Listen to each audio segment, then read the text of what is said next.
nas negociações hoje em Washington entre Donald Trump e Vladimir Zelensky, vamos analisar o que exatamente o ditador russo Vladimir Putin está propondo agora para alcançar a paz. O que ele está tentando incluir naquele acordo de paz, no qual agora até o presidente americano insiste. Hoje vamos analisar o chamado pacote do ditador Putin, que resumidamente exige que a Ucrânia entregue completamente o Donbass aos russos. Em troca disso, Moscou supostamente promete uma pausa nas hostilidades no sul da Ucrânia.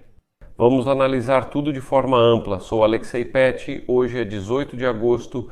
Antes de começarmos, peço que você se inscreva no canal, deixe um like, escreva qualquer comentário seu e, claro, siga meu canal no Telegram, Peti News.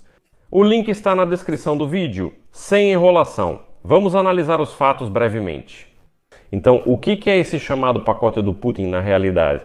O que Putin prometeu a Trump, o que ele impôs ao presidente americano como condições para um acordo de paz na guerra da Rússia contra a Ucrânia.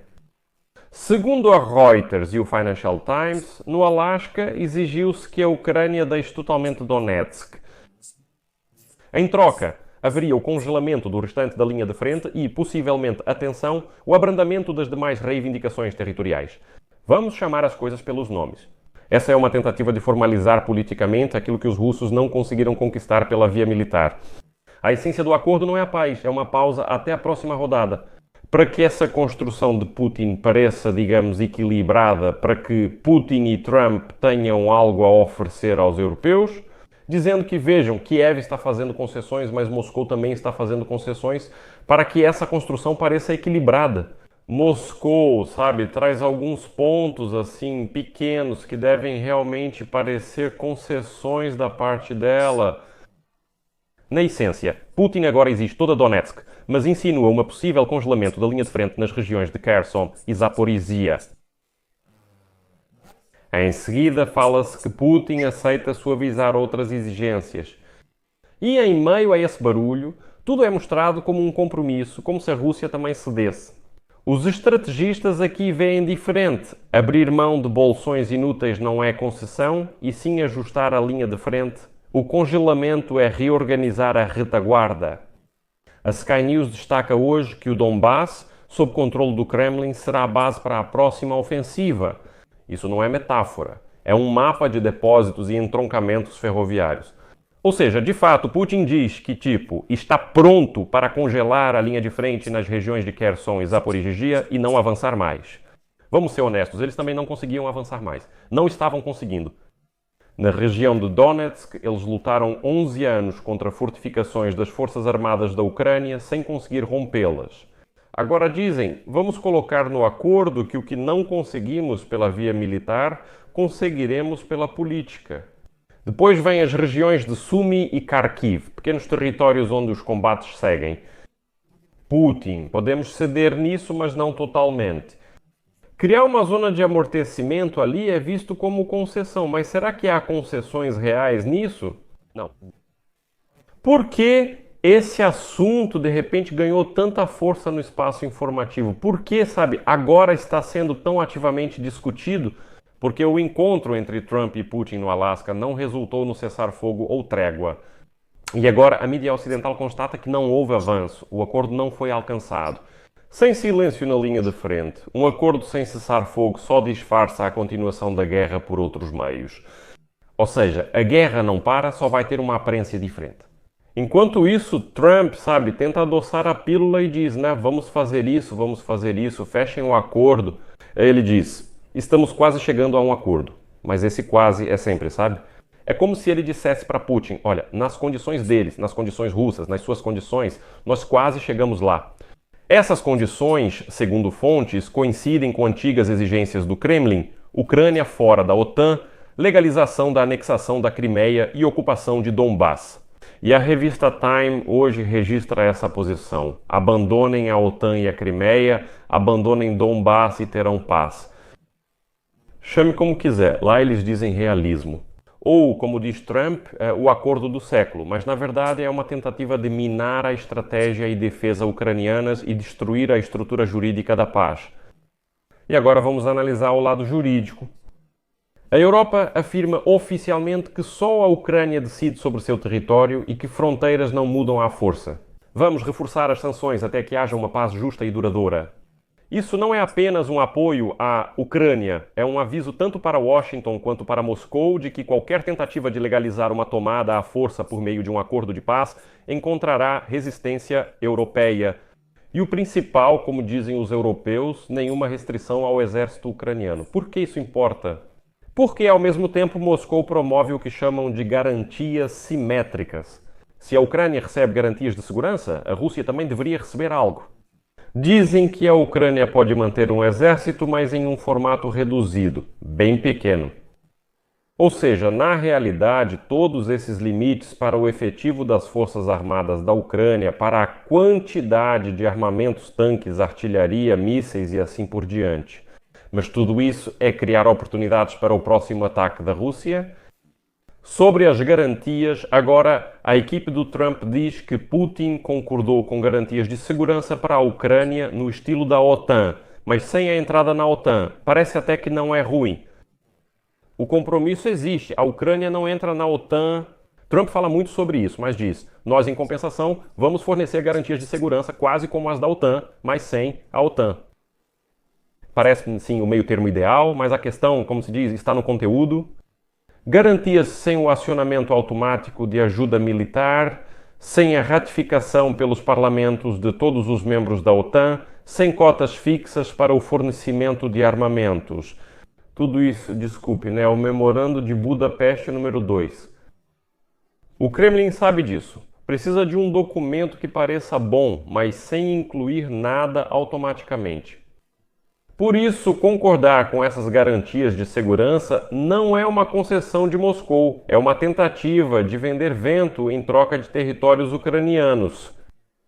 Ou seja, se essas garantias de segurança dissessem claramente que pelos próximos 30 anos a Ucrânia receberia anualmente certa quantidade de armamentos, o exército se fortalece nesses parâmetros, todos os parlamentos ratificam essas garantias e se comprometem a ajudar com o contingente militar da Aliança do Atlântico Norte em caso de nova agressão. Essas são garantias. Apenas escrever que garantimos que, se acontecer algo, vamos ajudar, isso não são garantias. Isso é apenas ficção. O que diz a Ucrânia? Zelensky diz que os ucranianos não vão entregar sua terra aos ocupantes, a Ucrânia não vai retirar as tropas do Donbass, porque isso quebraria a defesa, e ponto final. Para a Ucrânia, um congelamento ditado pelo Kremlin não é paz. Isso, desculpe, é simplesmente cortar um pedaço do território que os russos não conseguiram conquistar. Nesse sentido, qualquer acordo com menos o Donbass será visto como uma capitulação. E então surgirá outro fator, a política interna ucraniana, que vai derrubar a questão. Na verdade, qualquer governo ucraniano que assinar esse acordo de menos o Donbass. A psicologia política do momento é a seguinte: Moscou precisa de uma pausa, Washington precisa de um resultado, não Washington, Donald Trump, e a Europa precisa que esse resultado não destrua completamente a própria ideia de segurança europeia. É aqui que surge a cena midiática com, como o Guardian escreve hoje, os guarda-costas de Zelensky: Macron, Starmer, Merz, Meloni, Stubb, von der Leyen e Mark Rutte. E aí o Guardian alerta: a Europa ainda não tem um plano sólido caso os Estados Unidos da América vacilem. Por isso, a Europa é obrigada a estar na sala e manter a linha sem concessões territoriais, sem restrições. As Forças Armadas da Ucrânia com o reforço das sanções. Isso não é uma frente anti-Trump, é o medo do efeito dominó. Hoje é Donbass, amanhã outro congelamento, depois. Por que seguimos pagando guerras alheias? Ainda outro ponto que preferem não mencionar totalmente. O The Telegraph escreveu hoje que nas exigências desse pacote de Putin está a proteção da Igreja Ortodoxa Russa na Ucrânia e o status oficial da língua russa. E, como você entende, isso não tem nada a ver com o humanismo. Não é sobre proteger minorias nacionais, nem sobre proteger grupos religiosos. Tudo isso é infraestrutura de influência russa dentro da Ucrânia, porque a língua russa significa escolas, significa educação, significa formação da população, significa tribunais, significa poder, significa espaço informacional e assim por diante. Isso é a influência do russo. A Igreja Ortodoxa Russa na Ucrânia é uma pauta midiática e uma rede de agentes, inclusive da KGB, entre outros. Ou seja, ao inserir no acordo de paz todos esses pontos sobre a língua russa e a Igreja Ortodoxa Russa, o Kremlin obtém alavancas legais de influência sobre a política interna da Ucrânia e depois tudo fica simples. Qualquer violação dos direitos dos falantes de russo, da Igreja Ortodoxa Russa e assim por diante, se transforma em um instrumento de chantagem. Novamente, isso não é uma garantia de paz, é um conflito embutido. É por isso que, enquanto a guerra continua na linha de frente, não se pode fazer nenhum acordo. Porque Putin logo cria conflitos ali.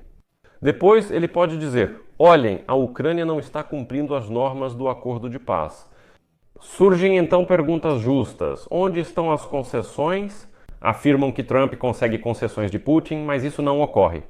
Afinal, propor congelar a frente em condições favoráveis para o próximo ataque e considerar algum pequeno retorno de territórios que não muda o quadro estratégico, isso não são concessões de verdade. A Rússia está pronta para discutir a devolução de alguns pedaços em troca de toda Donetsk, ou seja, da região de Donetsk. Bonito, né? Mas não traz paz. Isso precisa ser dito em voz alta. O pacote de Putin não é um compromisso, é uma tentativa de encerrar juridicamente a derrota da Ucrânia. Essa é uma citação da agência Reuters. E para finalizar, se alguém disser que a paz pode ser alcançada rapidamente, quase imediatamente, é preciso perguntar logo: essa paz vai durar pelo menos um ano? Se as chamadas garantias são apenas palavras e não mecanismos, se o acordo significa apenas a retirada das forças armadas da Ucrânia do Donbass, se as sanções são apenas objeto de barganha para uma imagem bonita, então tudo isso não é paz. Tudo isso é apenas uma pausa. E essa pausa será paga com sangue em um ano, talvez em 6 meses, talvez em 3 anos. E aqui a Reuters cita Trump. Nós quase chegamos a um acordo, a Ucrânia deve concordar. Kiev já respondeu: não cederemos terras nem quebraremos nossa defesa. A Europa afirma: fronteiras não mudam à força e manteremos essa posição. Por isso, até agora, tudo parece uma tentativa de Donald Trump de impor à Ucrânia e à Europa uma paz que será apenas bonita na aparência, para que Donald Trump possa sair e anunciar: eu consegui a paz. Na verdade, será só uma pausa, por isso coloco reticências aqui. Compartilhe sua opinião nos comentários, inscreva-se no canal, ative o sininho e deixe seu like. É isso. Cuidem-se. Tchau a todos.